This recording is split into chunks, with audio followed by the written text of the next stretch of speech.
All right, what's up, gamers? PewDiePie here. Not actually. Um,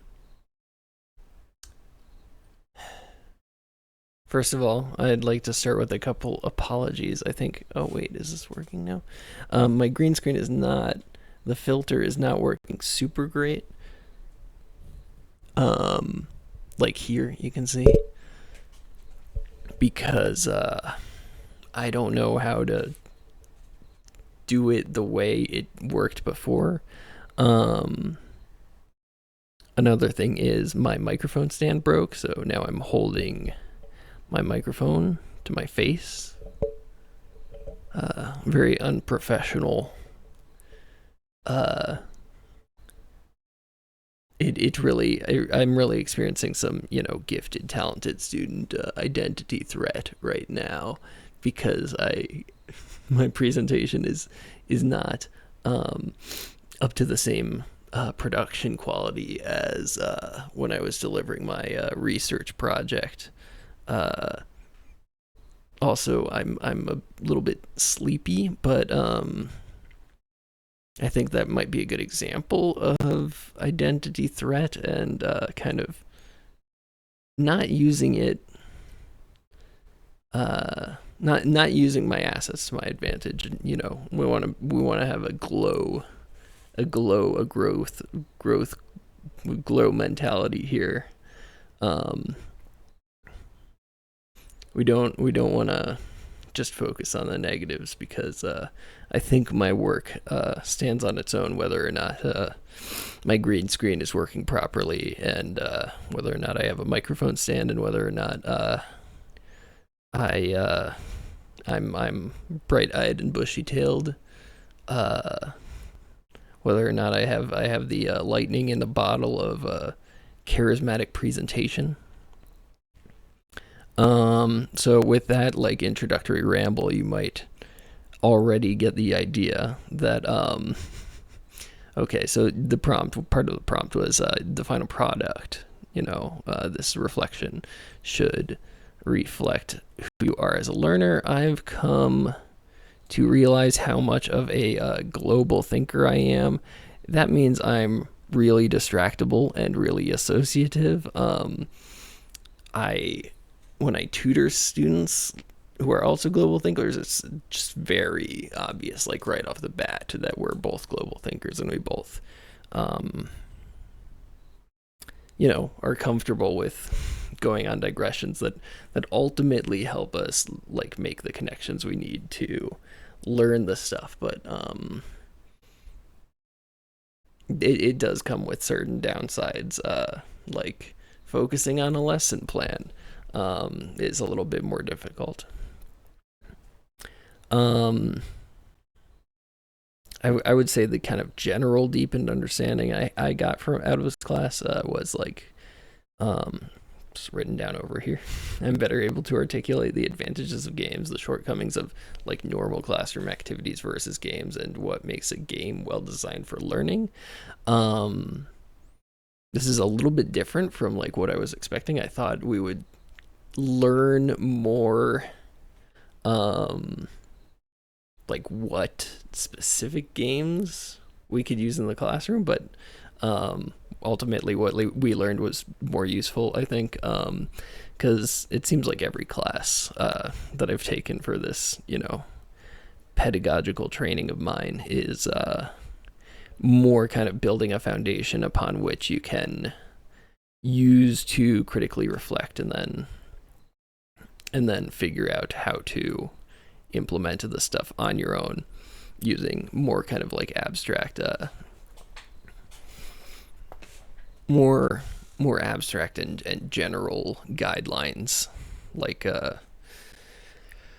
if I had learned a bunch of specific activities to implement in the classroom, that would be kind of raw gamification without like truly finding the game in the subject, because um, the game the game is so contingent on the subject, and I'll get to where I ended up with this eventually, because the two intertwining concepts that, like, after my this program has taken me like 5 semesters. It was supposed to take 3. I switched to curriculum and instruction. I like it a lot better. I get to take what I want here at the School of Education now.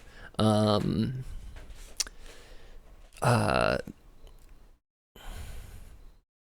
yeah, I think about like individualizing learner experiences around iterative learning, which I mentioned tutoring. I've been tutoring since like high school. I very often contrast it with classroom teaching, and um, there are some advantages to classroom teaching, but overall, I would say that um, tutoring, tutoring, just getting that one-on-one, like not having to like uh, do these like micro interventions and actually being able to kind of dig at what a student needs is, um, I don't know, preferable to me personally. And I know there are ways to do that in the classroom. I've read a lot about it, but um, something I'm going to keep mentioning is how I wish classes were smaller. I feel like that's something that we don't talk about in critical pedagogy, even though um, it's critical pedagogy, and I think we should question even more assumptions we make about like classroom environments than we end up with, especially like all the readings I got are from an American perspective. So I already kind of had this like a somewhat disjointed perspective since I had taught like all my classroom teaching experiences were overseas in my 20s. Um, one of my best evaluated jobs was the classroom was like 14 students. I went to a small liberal arts college that was like 16 student seminars mostly, and that was handy. I really liked it. I picked the school partly because of those small class sizes.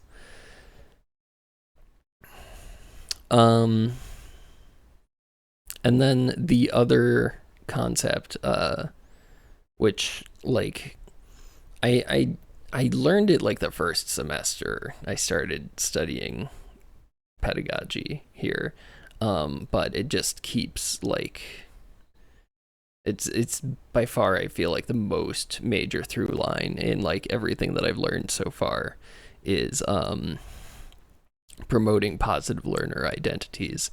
Um, you can have a negative learner identity through somewhat the cruel optimism of and that's another critical theory concept, the cruel optimism of having a smart student, even though smart doesn't really mean anything.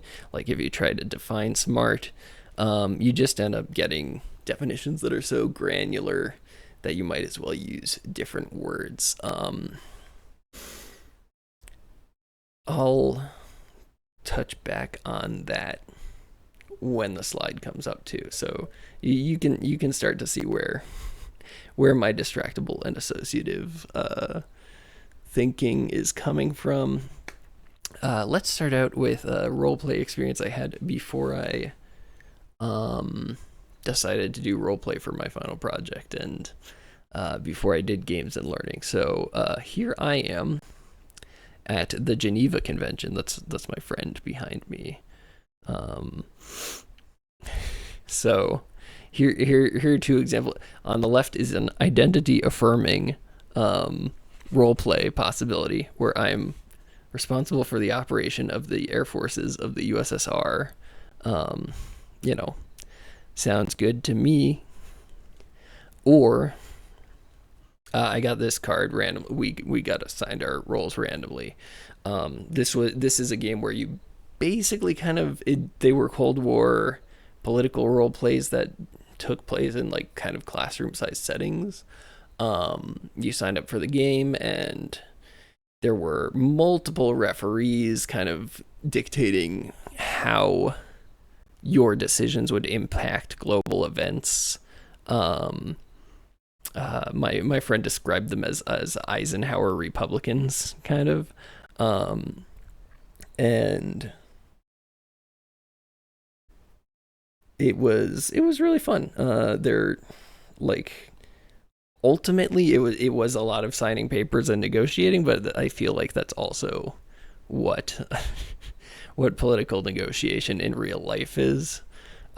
So not too far off. I feel like I learned something. I feel like especially I learned something in terms of um, potentially implementing this in the classroom. But like something like this, I feel like would only work after like a whole lot of queuing and with like students well versed in the background and students who are emotionally mature and that kind of thing. Um, here's the identity disaffirming uh, roleplay option I got: Old South Republicans. I was not keen to roleplay an extremely racist, homophobic uh, um, congressperson. Yeah, I looked up this guy. I was like, oh, I don't want to talk like he would. I want to be in charge of the Soviet Air Forces. I defected to the Soviet Union. I just went up to the referee and I was like, can I play as someone else? Preferably some kind of anti-imperialist contingent. Um, and that's what I got. I played this game like 3 times, 3 different scenarios. Um, I think in the game where I was responsible for the air forces of the USSR, I ended up in control of the entire nuclear arsenal of the USSR simply because I did my best not to get purged, ideologically purged. I would just constantly hitch my wagon to the loudest person in the room, and that seemed to work. And so I gradually gathered more and more power. It was pretty cool. um, Definitely more fun than disparaging marginalized groups, in my opinion. Um, so I actually like I came upon these photos recently. It just like Google was like, hey, here's what happened like 3 years ago before you like started your program almost. And yeah, I'd been studying pedagogy for like 2 months, and then I realized, oh, this actually ties in with like my main takeaway from this class as well. So um, here's what I started talking about with identity threat and like gifted talented students. Um, this is my comment. I tried to organize most of the stuff in chronological order. It was a little difficult to organize it both thematically and chronologically. Um, this is from Catherine's first play journal, where she played Pictionary with her students, which was a really good choice. I used to play Pictionary like all the time my first couple of years of teaching, and I kind of fell off, but I should start doing it again. Um, I will explain why I fell off in some of the later slides. Yeah. So, like she says, confidence is closely tied up to our ability levels in the arts. I didn't want anyone to feel like discouraged or put on the spot. Um, and so, what happened was the kind of like more confident students um, were in the lead through most of the game. And then later, some other students pulled ahead. And it seems like they gained more confidence, learner identity through that experience. Um, and then the more proficient students were more threatened when they got a wrong answer, and that's kind of how the tables turned over the course of the game.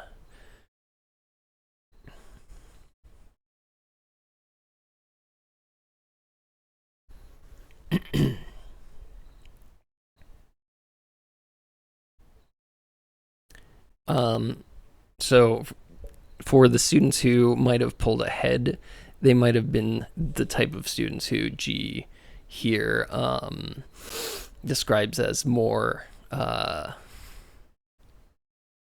motivated by like conventional schooling, less alienated by conventional schooling. I also think that contemporary conventional schooling is in some ways like inherently alienating and most certainly atomizing, and that's one reason why we try to kind of move away from that atomization and have students work in groups now compared to when I was in school.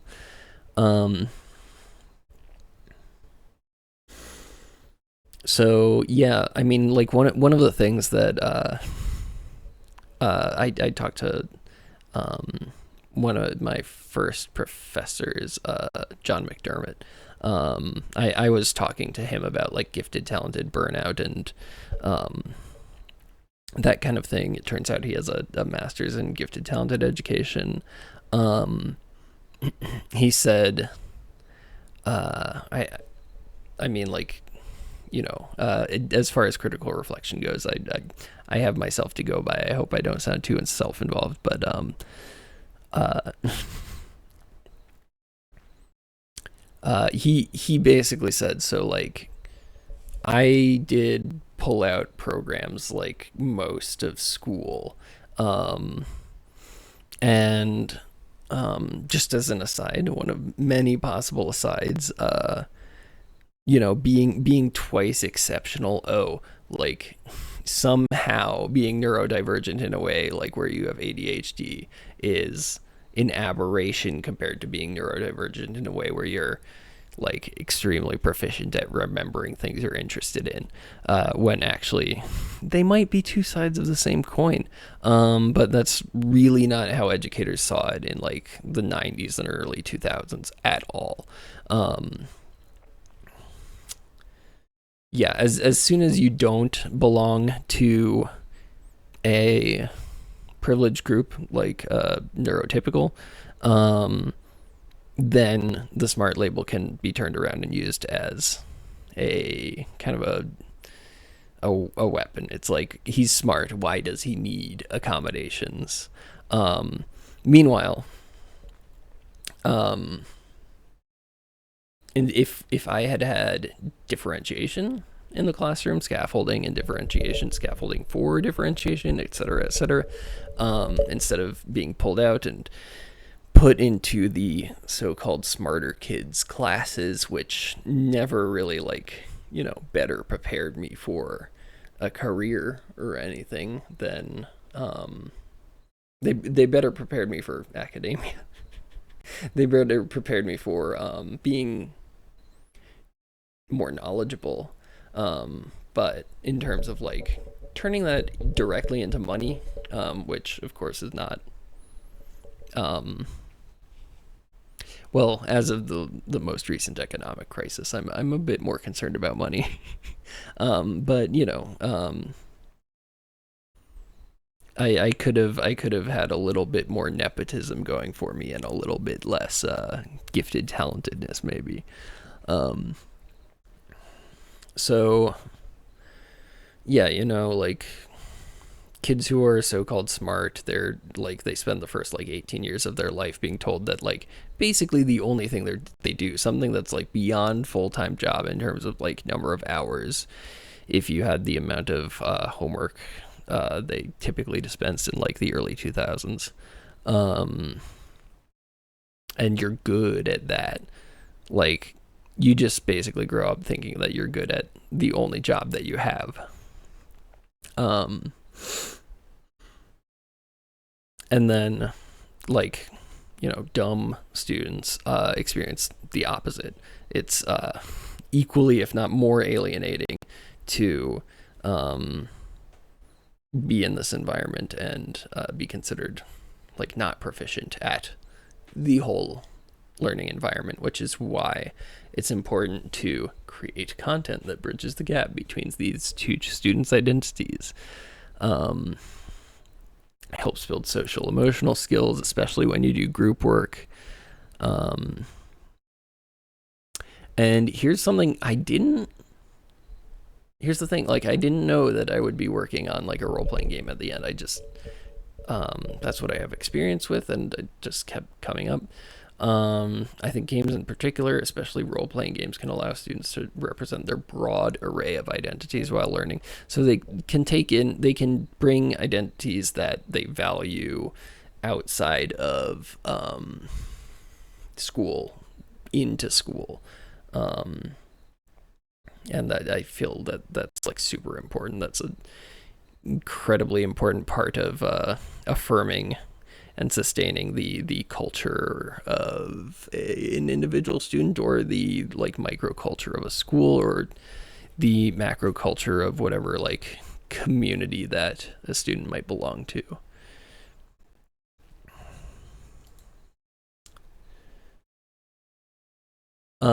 Yeah, so here um G talks about being absolutely destroyed in a real time strategy game when he goes online, which is an experience I had when I tried to play StarCraft as a little kid. I was able to complete the first player campaign fine. I died in the first like couple minutes in the competitive meta.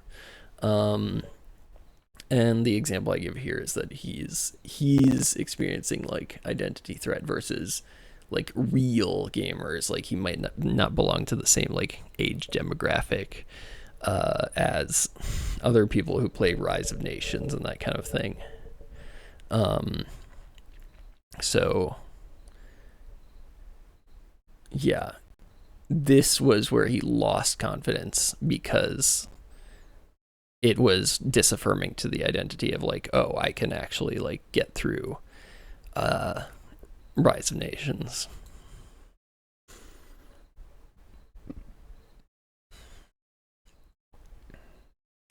So one of the main advantages about games compared to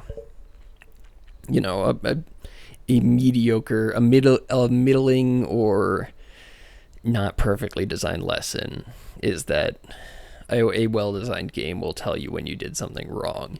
Um, they let learners assess themselves and learn things about what they do and do not know. So that is kind of like what I say here is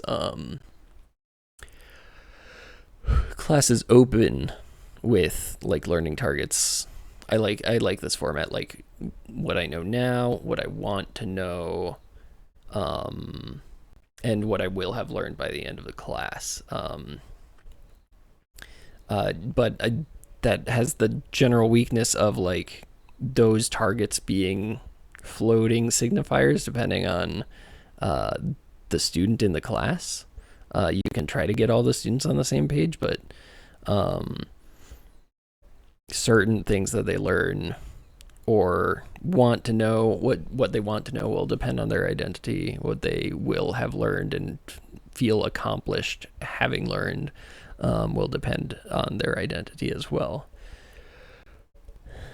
Yeah, that's what I say. The larger and the more heterogeneous the group, the harder it is to individualize these stages of learning. But that's something that games do. Well designed games that like give you the tools to play and then figure out what you're doing wrong on the fly. Do perfectly.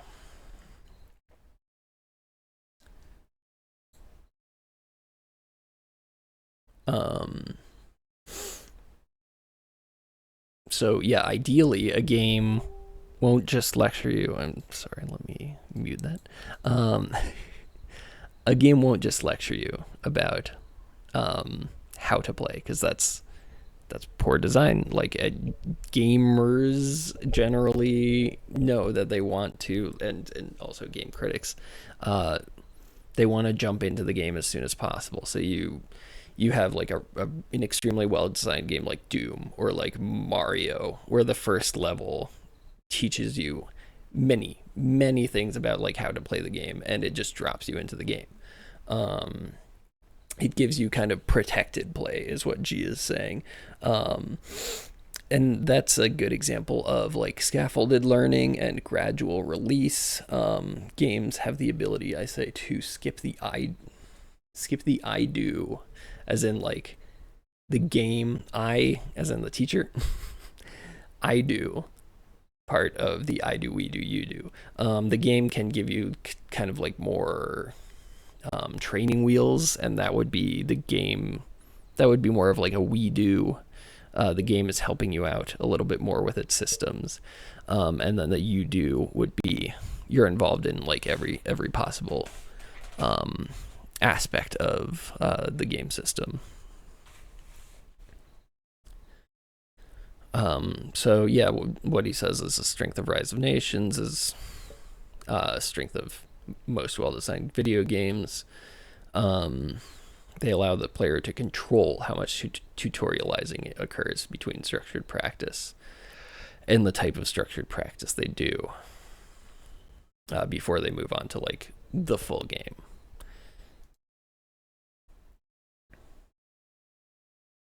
And then here's the first place where identity formation is addressed specifically. This is in the college's affinity spaces G writing. I was particularly interested in G because like I'm my undergrad is like was in historical linguistics more or less, and I didn't know that you could kind of combine games, semiotics, and education like all the way he does. I thought I had like much more disparate skills than the way he is able to apply them.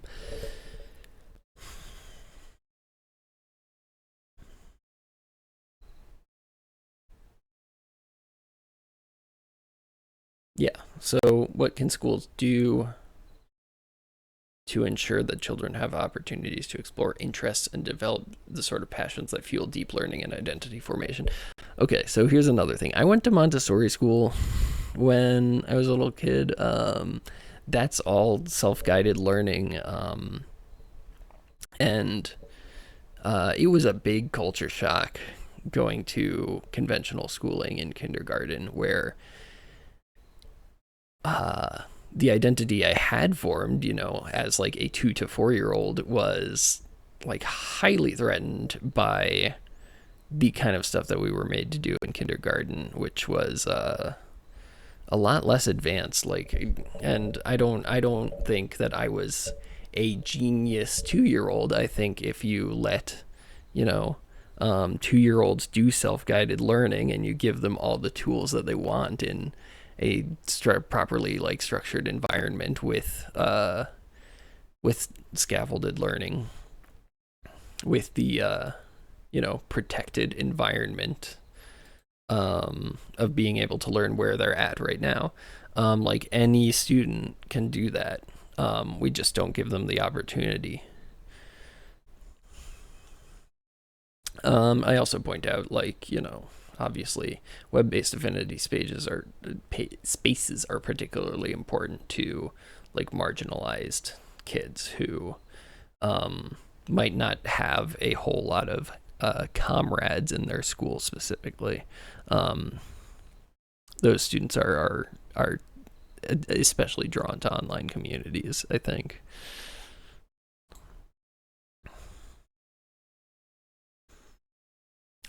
So here we talk about game journals. There was a guy who did an art journal of his experience playing Elden Ring. Um, a gaming ethnography. This is stuff that I will incorporate in my final project. Have incorporated in my final project. Um, and yeah, here's what I was talking about like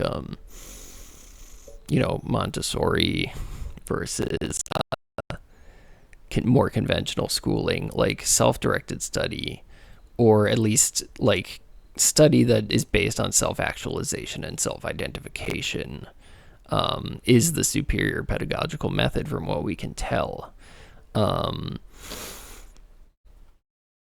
it's very difficult to do that when you're just assigning homework. I mean, practice is useful, but homework per se is not necessarily useful, and in my experience it can be a lot more stressful than useful. So like every single internship school I went to, um, and also the terrible charter school I taught at when when I first got here, none of them taught homework, used homework. Like Finland doesn't assign homework. I think it's a very progressive move forward, to not assign homework.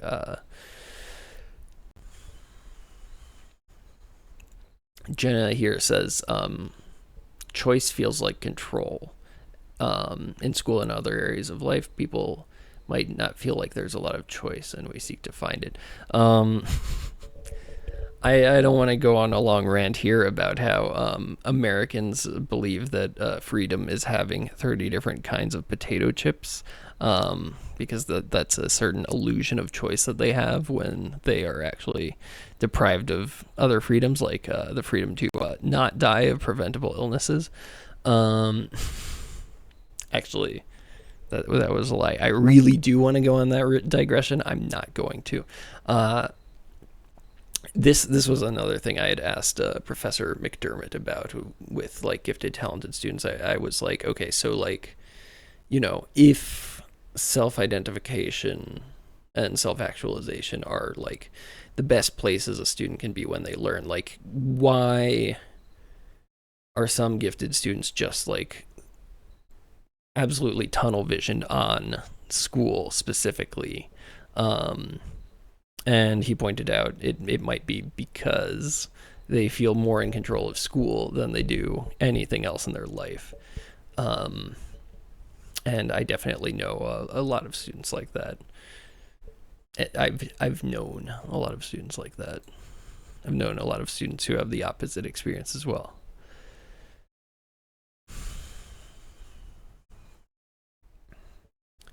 So yeah, here's from the families module. In room, in world, in game, in room, in world, reconnecting video game play to the rest of kids' lives. So the idea of like transferring skills and that kind of thing. Like, so there was this girl Holly, who in theory would be able to apply the algebra she learned in her brother's gaming situations to school, but she doesn't.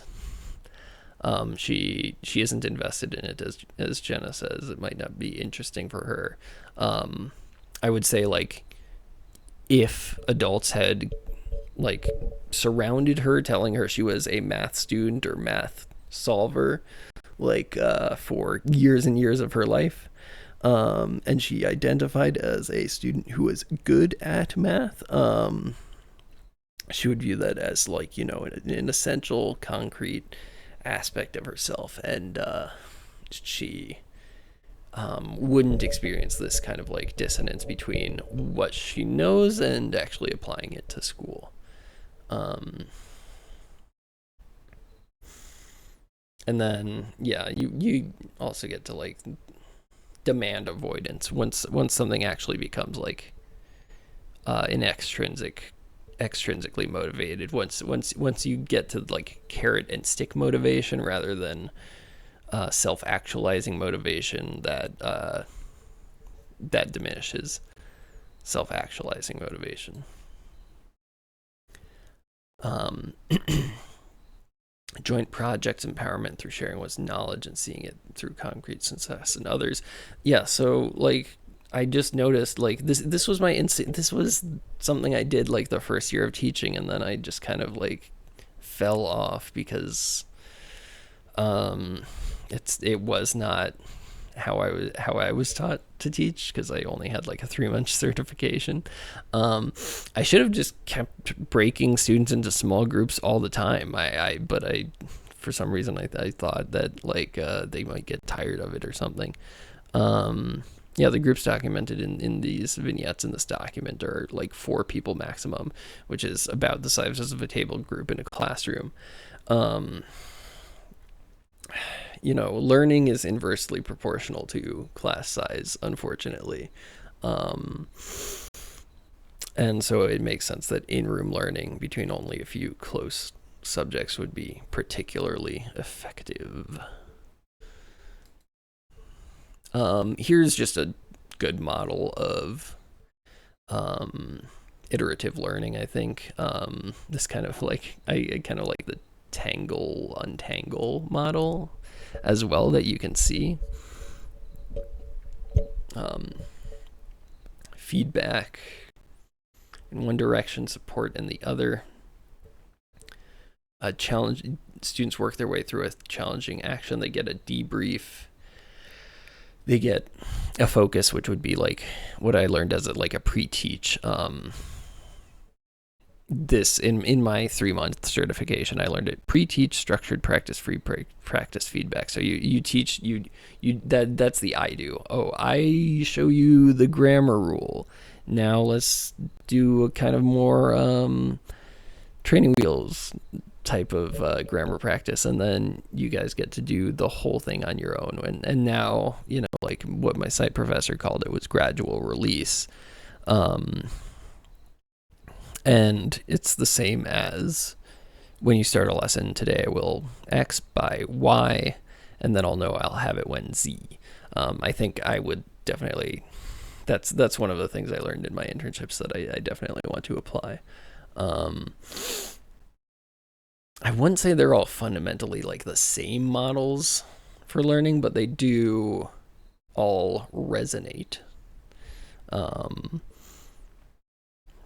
In resonant learning, they all resonate with the fact that all learning and skill building is iterative. It builds upon itself. And then here I highlight the thing that I learned first semester and that I just kept thinking about through every single class that I took, was like, one of the 4 freedoms of play, according to this chapter 2 of Resonant Games, is the freedom of identity, the capacity to investigate your own identity, which is something that kids do a lot more than adults. I'm not an expert in adolescent, child, or adult development, but I happen to think that adults have kind of fallen off by not questioning their identities more. They just, we know that they tend to get more concrete identities, but ton of adults play tabletop RPGs, and there's definitely a lot of identity to explore there, even as an adult. Yeah, like learning what it feels like, being able to like picture a positive scenario where you go, oh, I can actually do this thing, even if it's in a role play. That's the opposite of worrying, which students are, like a lot more kind of like encouraged to do, if not explicitly, then like implicitly, like, oh, what if you can't do this? What if you can't do this other thing? Whereas when you have this freedom of identity in play, you specifically have the opportunity to go, what if you can do this? What are like these XYZ things that you could do in these scenarios? Yeah, so what I say, once you get a learner to identify with the subject or with proficiency in that subject, then that's basically all they need to keep going. Like, I didn't know that I would be studying Latin and Greek through undergrad, but if I were teaching myself, if I were looking at myself from an outside perspective, I would have gone, okay, so this kid is getting good grades in Latin, even though He's not like super invested in it initially, but then all the adults are saying he's good at Latin because he's getting these good grades, and then he takes more Latin, and then he gets more interested. Um, and then his Latin teacher wrote his letter of recommendation for his school, because she went to that school like 30 years ago. And then actually my advisor was the same as her advisor. That was cool. I'd like to get in touch with her, but I can't find her online. Um, yeah, very heartwarming story. I was very close to my academic advisor. Um, I'm getting sentimental. Uh, but yeah, so like I don't know. Looking at myself from the outside, I could have gone like, this kid is not actually going to study psychology like he thinks he is. He's gonna end up studying Greek, Latin, and Greek because the classics department is gonna like him, and he's gonna like the classics department based on his experiences, based on the identity that he has formed, like with this subject, and how he can interact with other teachers and learners of this subject. So the fit of the day, I don't know if you can see it. It's my Dark Souls 3 t-shirt. Um, Dark Souls is often compared to Monster Hunter in that they teach you by just making you fail if you don't do things right. Um, Monster Hunter is extremely story light, but you still need to role play as a monster hunter. You need to like prepare. Um, you need to look up the weaknesses of the monster. You need to um, make sure you eat the right food before you go fighting this monster and that kind of thing. You need to make sure that your weapons are all polished and stuff like that. So um, there's nowhere in the game where it tells you, oh, you have to do this thing right now. Like a poorly designed game would just constantly remind you, hey, your weapon is getting dull. You need to brush it off. Instead, in Monster Hunter, if you try to hit a monster with a dull weapon, your weapon bounces off, and then you go, oh, I gotta back up and polish my weapon. Um, so with like little to no dialogue, Monster Hunter ends up making players become monster hunters, which I think is a really good example of good game design, good kind of like it would be an example of identity affirmation if the student was particularly interested in becoming an actual Monster Hunter, I suppose. But in general, it's an example of a role-playing game being able to kind of subtly direct the player into a specific identity, a specific positive identity of a proficient monster hunter, through this what does G call it? Creative problem solving. I think I'm missing an adjective there. Um, Problem based creative. We'll get to it. Okay, so here's why I fell off doing some of the things that I should have kept doing when I first started teaching. So the fact that non-gamer teachers tend to use games more, I think we just like have this insider's perspective. We get like kind of game saturated. So I feel like whatever game I pick, it might be like boring or repetitive, even though the students are a lot younger than me. They don't have much exposure to games as I do. I'm really, really, really subject oriented personally, and that's the way I teach. But it's definitely something I would like to work on. Would be to kind of reintroduce games back into my classroom, even games that I, lost appreciation for after the millionth time I was teaching Pictionary. I feel like after taking this class, after taking this program, I could gain a lot more insight about what students are getting out of Pictionary, and I could guide them through, for example, Pictionary a lot better and facilitate it for learning a lot better than I did when I started teaching with it. So yeah, on the same subject, I think like game teachers, our standards for games are higher.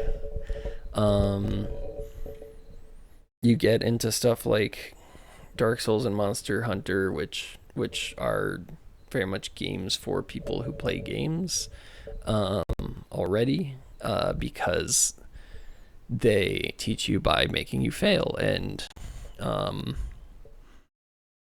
failing and then trying again is something you're a lot more likely to do if you already have this kind of gamer identity built into you. But at the same time, those fail states that clearly show you what you should be doing make for like much better game design than hand holdiness. But like this is something I was navel gazing about like throughout the class. It's like especially American culture, I have found since I've started my reverse culture shock of moving back here, it like you're not supposed to play when you work. Work is work and play is play, and play is something that you should minimize as much as possible, because you've got to get on that grind. You've got to make your bread. You got to get your bread. You got to work. You got to work that 9 to 5.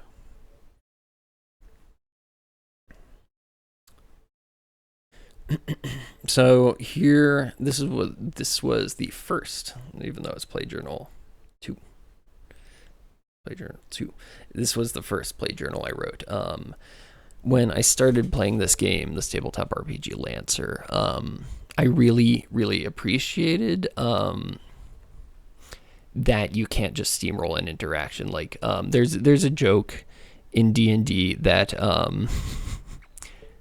Bard is the worst character, because Bard is actually the best. Bard is the best character because they can steamroll interactions, because they just have high charisma and they can just like perform and lie and persuade, and those are all skills that are just based on the charisma stat. And often the people playing Bard, don't necessarily have actually high charisma in real life. Like, so their idea of having high charisma is like just being loud, disrespecting boundaries, and that kind of thing. So despite being on paper mathematically the best class, they are also the worst class because of how people play them.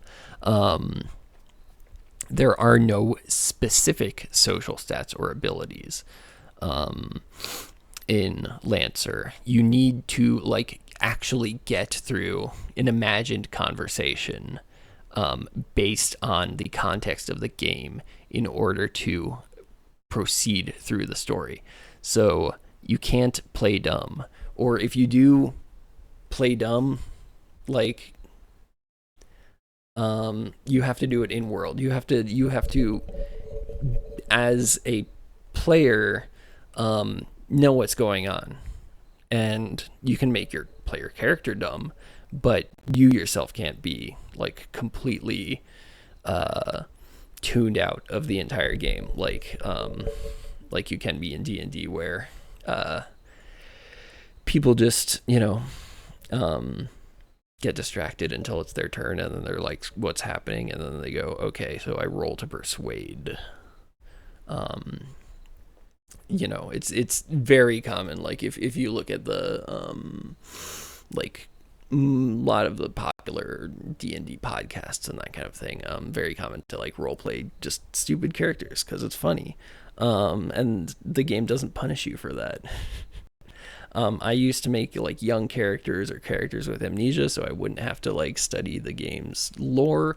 But also the game, like in D&D, the lore is like um, not as applicable to a kind of like home go hang out, mess around, geek out ecology as Lancer is, because Lancer rewards like actual knowledge of speculative fiction, which I thought was like super interesting. Like, okay, so the example I give is you can at any time, of course, ask questions of the game master out of character to find out things that like details about hypothetical technologies, which are actually pretty interesting. Like these are things that like the Department of Defense has talked about, is like dropping tungsten rods at high velocities onto the earth in order to create like concussive damage rather than like nuclear damage, but on a nuclear scale, basically, and that kind of thing. So recently, during that session, like the week before, I watched a YouTube video about extinction events. So like, okay, let's imagine this planet, that we play in, has had some tungsten rods shot at it. Actually, a whole lot of tungsten rods. And, that's not too dissimilar from the meteors that wiped out the dinosaurs. So I applied the knowledge from the little educational video I watched, knowing that burrowing life forms are most likely to survive severe damage to like a planet's surface and atmosphere. And that actually that moved us like significantly forward in the story, because it turns out that there are burrowing creatures that survived this mass extinction event that preceded this second attempt of colonization of the planet. Now we're going to move on to Dark Souls, which I can never stop talking about.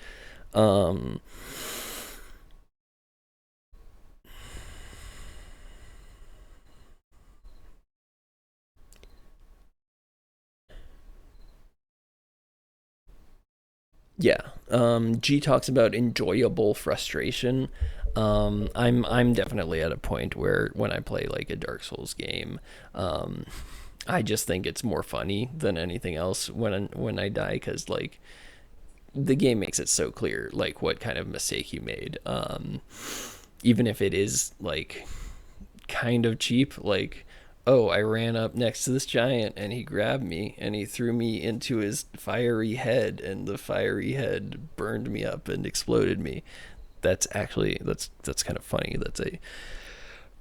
There's definitely a sense of slapstick humor built into the Dark Souls series that I think people miss because of the art direction and because they are hyper focused on winning. But like, I didn't get into Dark Souls for like years because dudes would just talk about how hard it was and like how it was a personal accomplishment that they, got through the game. But it's a game that's designed to be beaten.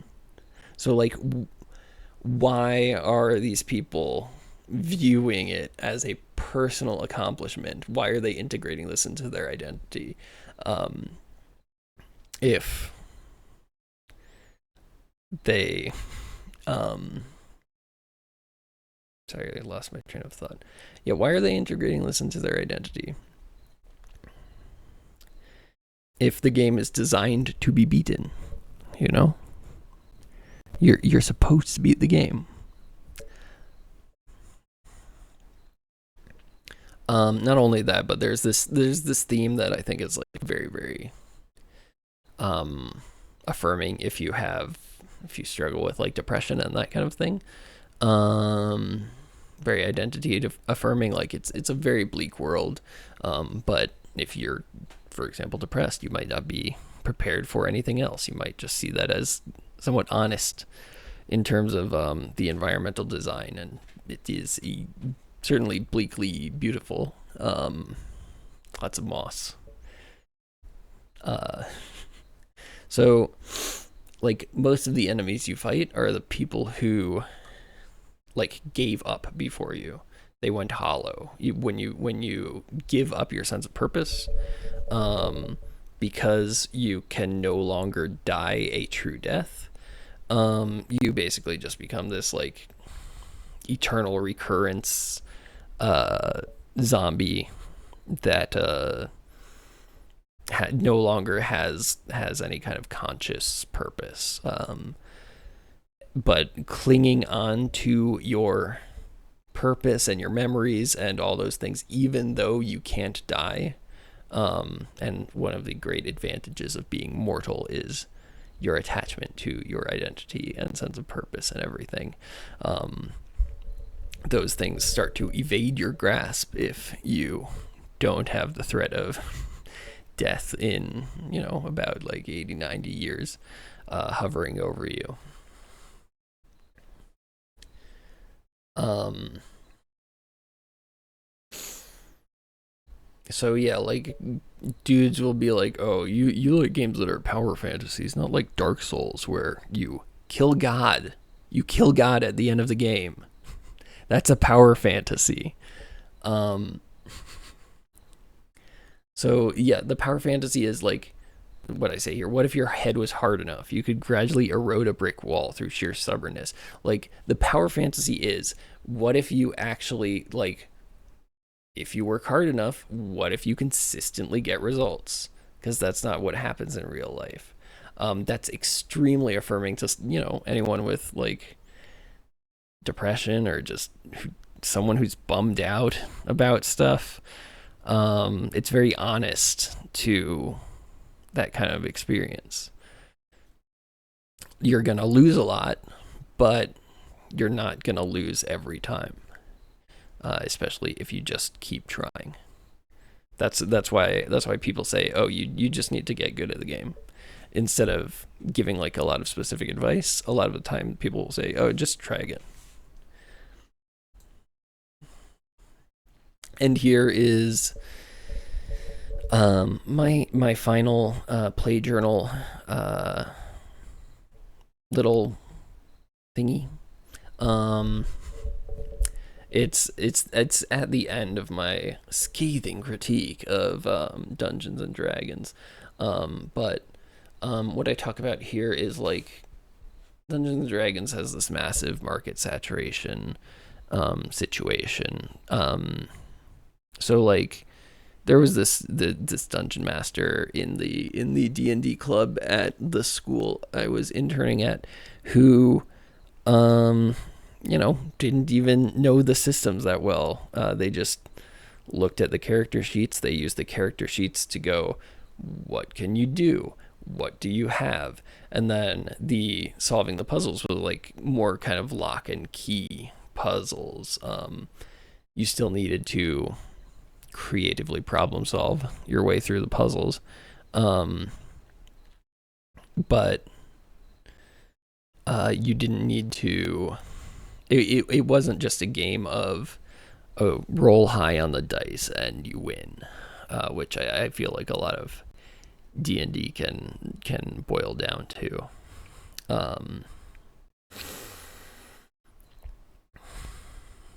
Yeah, it's already a joke among Dungeons Masters that you can simply decide beforehand the result of a player's actions, but you humor them by letting them roll dice. You can also do the opposite, make the player roll dice for nothing so that they can feel like um, they're being tested for something that might be going on in the background, like a perception check to find, like, to see if something is like sneaking up behind you and that kind of thing.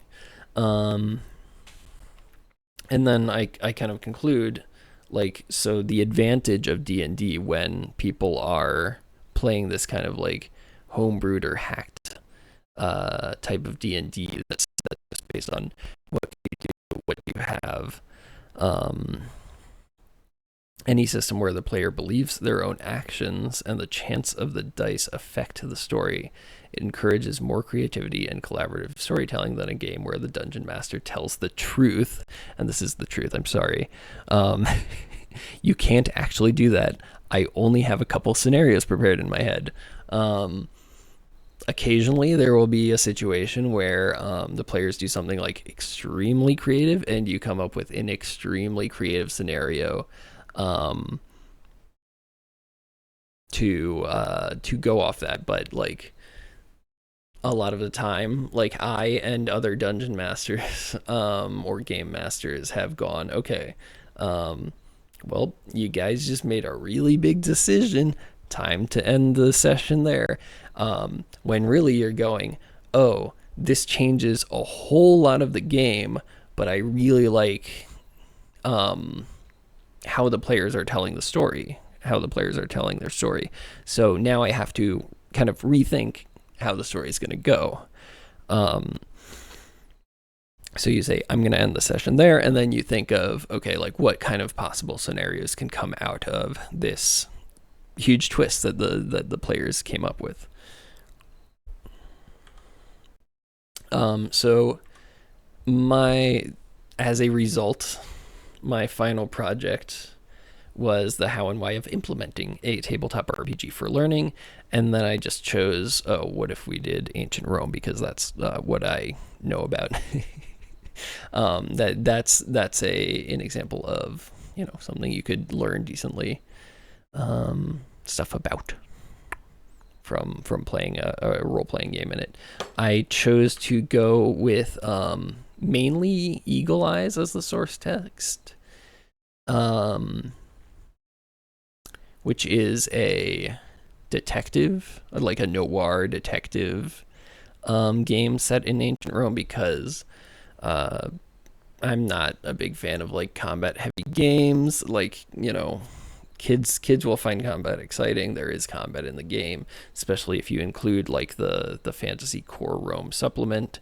And then you can also, like, I don't know, if players like decide they want to, I don't know, go to China and sell silk, you can use the Mercator supplement, or just like this Mercator is like a separate game, but it exists to turn the Roman economy into a game. So it should present like certain balanced mechanics.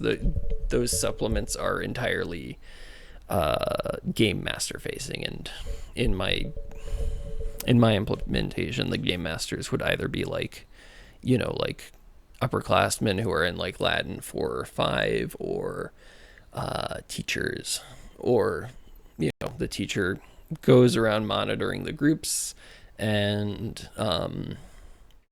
the players who are in like lower levels of Latin ask what they can do, ask the upper class person what they can do. If they get confused or anything like that, then they come to the teacher. And otherwise, people just like keep a log of like what's going on in the game, and the teacher can review that and grade based on that and everything. Like any research, again, in the home go situation, this if a player is interested in making their character stronger, they might just end up reading a book about like what are some scenarios in which a character like mine in ancient Rome would become more politically powerful or more wealthy, or that kind of thing. Like, how can I gain an edge in this game? And then that kind of intrinsically rewards geeking out into this subject. And I chose Fate as the main game, which is based on fudge, which just means that it uses dice that go from -4 to +4 and are very likely to hit like an average of like 0, -1, or +1. So here's an example of here on the right is the eagle eyes character sheet. So it's a little bit different. You get like these approaches, these kinds of like ways of behaving based on different Olympian gods. So Juno, it represents like carefulness. Jupiter is like flashy. That's very accurate to the ancient Roman religion. The gods would favor you based on the excellence you showed in their aspect. So yeah, like Minerva would reward cleverness, and then you could appeal to Minerva. You could go, I'm about to do something really clever, Minerva. You should give me an advantage in this heroic endeavor that I'm about to do. And then if you fail, she might get mad at you. And if you succeed, she would give you more favor. That's the word for favor there is actually kudos. That's where we got the word kudos. Fun fact. So, and then here's just a more kind of general fate character sheet. You get fate points for acting on like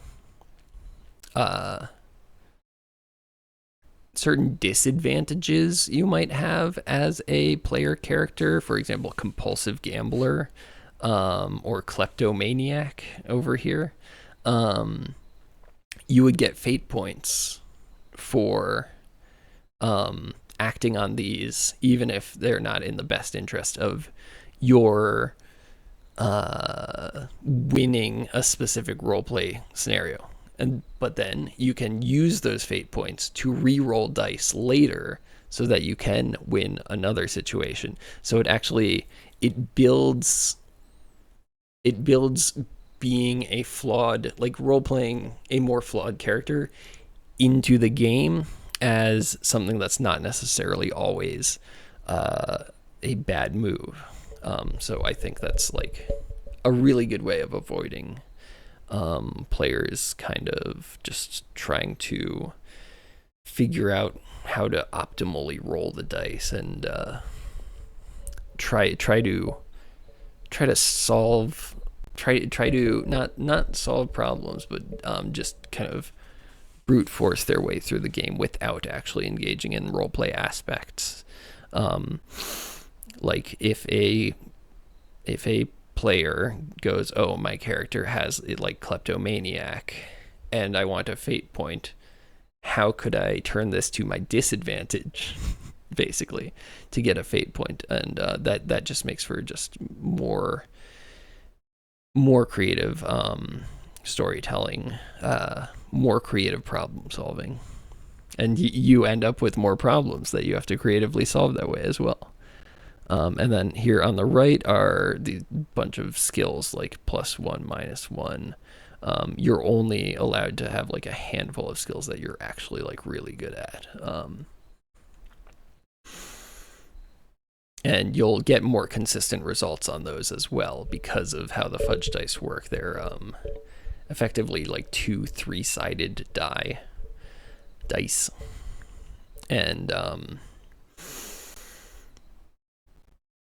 And you're most likely, like I said, to get, like, if you have a +4, you're always going to get like a +4 or +5 or a +3. More than 50% of the time you'll get one of those. And that, I believe, is more identity affirming for a student because they're able to kind of consistently get results based on the strengths or weaknesses that they chose for a player. Another thing that is in the fate system is mental stress. So instead of like physical stress, which in like Dungeons and Dragons is like you have the hit point system, which is, oh, you want really high hit points and you want that number to go down as little as possible. Here, like, you don't want to get wounded more than 4 times in a specific scenario, which is fairly realistic. It's also a lot more high stakes, a lot more interesting. Your wounds get a lot more specific, the physical stress you experience. You have to role play the wounds that you get. And same thing with mental stress. Like, you're gonna have to role play situations that, you know, if you were investigating a murder in the Eagle Eyes game, you might encounter some stuff that would be extremely distressing to a normal person. Um, so then there are consequences to experiencing mental and physical stress, and those are also things you have to role play. Uh, I don't know. I could go on. I did play Fate. I thought it was a superior system. It's just, it requires a lot of creativity. But luckily, the youngsters have more plastic intelligence and less crystallized intelligence, and I think that they'd be able to figure it out, especially if they go in a group and they're like, okay, what would a mixed success look like? What would an excellent result like this look like? And you could even like negotiate this. The player student could negotiate this with the game master student, or other players might have good ideas of how to implement that in the story. Collaborative, problem based solution finding or whatever it was. And that's it. That's all the slides. And as I suspected, this presentation is way longer than anyone has the desire to sit through. But I think I covered everything possible without covering even more. I covered everything plausibly possible that I wanted to talk about, that I could think of, that I put in all my slides. So I'm not going to waste your time anymore. I hope you enjoy watching my 1 hour and almost 15-minute video.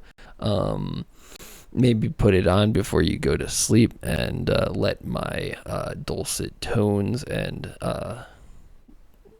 just generally monotone voice lull you to sleep.